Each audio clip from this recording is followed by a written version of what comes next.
Problem ist einfach, es ist was Sperriges. Wir sehen ja, wie groß unsere Tragen hier sind. Und da gibt es jetzt eine schöne Alternative oder eine schöne Lösung, die wir tagtäglich auf der Arbeit jeden Tag nutzen.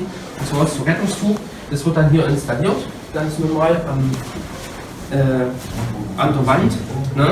Das ist ein Beutel, den kann man so nehmen, umhängen, wie auch immer. Mit dem gehen wir sozusagen dann raus in den Saal. Ne? Und den Beutel ist ein Tuch, ne? Mit ganz vielen Ösen und Schlauch. Es hat zwei Seiten. Diese Seite ist nicht die Seite, wo der Patient da drin liegt. Ne? Das ist immer die glatte Seite. Ne? So, wenn wir jetzt einen Patienten haben, wenn ich da mal bereit klarstellen, dann kommst du mal nicht ran. Ne? Legen wir sozusagen das Tuch neben ihn erstmal hin. So. Und jetzt müssen wir ja sehen, wie bekommt man den Micha auf das Tuch, ohne dass er sich jetzt so groß, er ist bewusstlos, wie auch immer, kann sich nicht bewegen, ohne dass er jetzt großartig mitmachen muss oder bewegt werden muss. Da gibt es eine ganz einfache Sache. Wir rollen das Tuch so bis zur Hälfte hier ein. Das reicht schon. Legen das Tuch bei denjenigen ran. Und am besten, man geht auf der anderen Seite mit rüber und dreht sich zur Hälfte rüber, legt das Tuch schön an.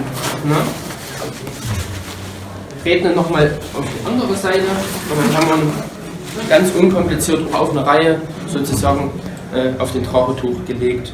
So, dann nehmen wir mal Dieter vielleicht und Herbert. 4 Mann, 4 Ecken. Und der da oben am Kopf ist, da gibt man ein kurzes Kommando nach oben.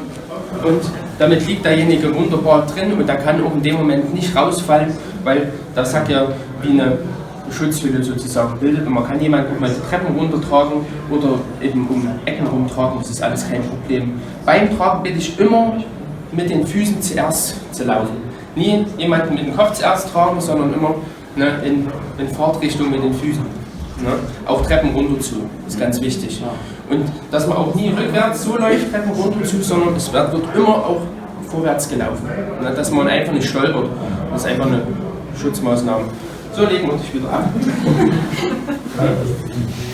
So, dann bitte ich dich dann mal aufzustehen. Und dann setze ich bitte mal noch mal ganz kurz hier auf den Tag.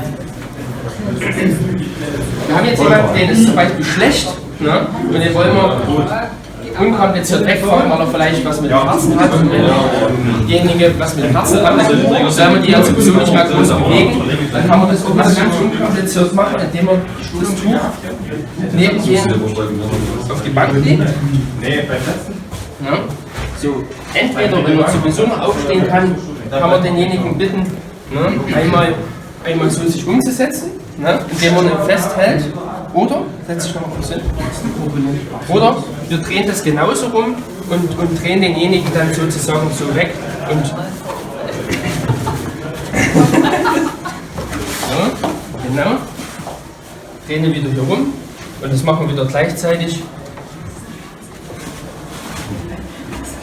Ja, da müssen wir mal ein bisschen kurz Hand anlegen. Ja. Und derjenige sitzt in dem Moment genauso auf dem Tuch.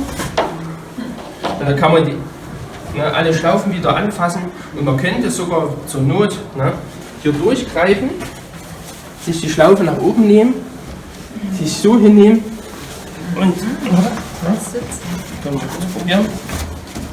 Da hat man hier drin und dann ist es wie, das ist zwar ein bisschen schwerer, aber dann hat man auch zu zweit weggetragen.